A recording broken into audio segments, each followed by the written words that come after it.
My soul needed a man, and my heart knew this. Hi everyone. I wanted to write a piece on how men were once my weakness. I just got confused on which parts to share from all that I experienced. There is before the crazy. There is how him being so fine would make me choke on the same water that was meant to save me. Or should I start on where I almost lost my sanity? There's just so much to tell. There's also a part where I dropped my grades, all in the name of mastering the art of waiting. Waiting on a man to respond to a simple hi. Simple on text, but the hi really meant have it if you looked closely.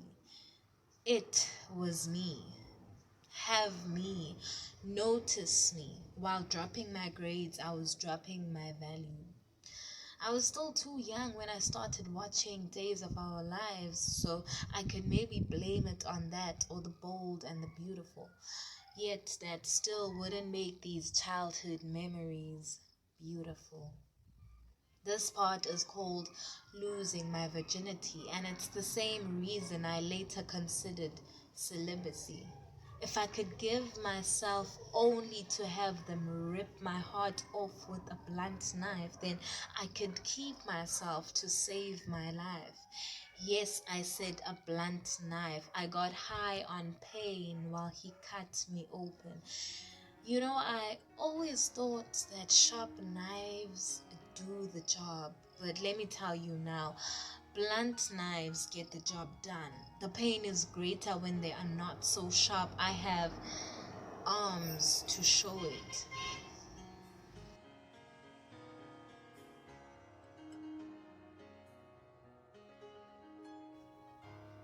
Bleeding from self-harm. What once were warm arms, screaming, he's leaving, but not these scars. The cuts are forever. This to me meant go deeper, and so I did.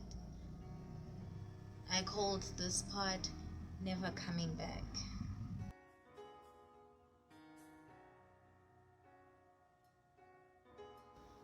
Never coming back from a place of brokenness, I thought.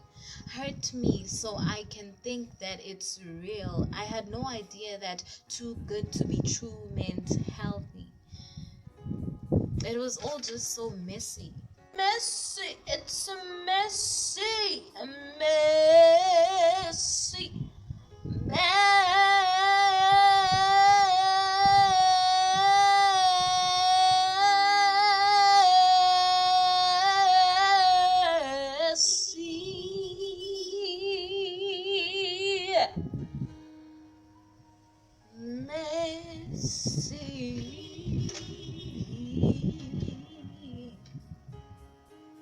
And yet, even after all of this, men was still my weakness, because if his hand holds what looks like what I think I deserve, then I will take it. I mean, I just found out that I'm not the only one, but you come around to say hi when she's not around. You take my call after call 99. So at least I am the only 100 that you would later realize that you missed out on.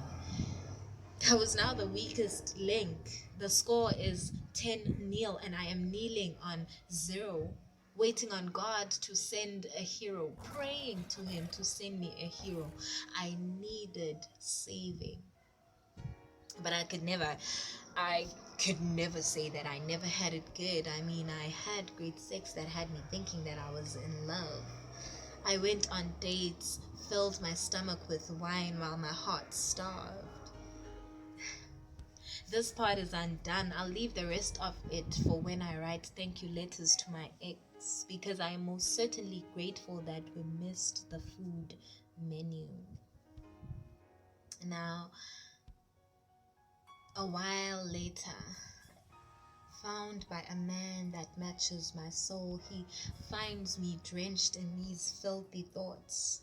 drenched and drowning in confusion of who I am right now and who I am called to be. And then he asks me questions that bring me closer to who I am meant to be.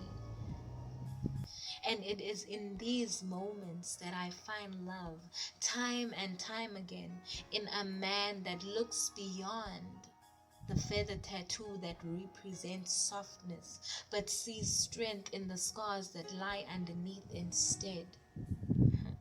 He fights for me. He saves me daily. Jesus, Jesus, my soul needed you. Thank you.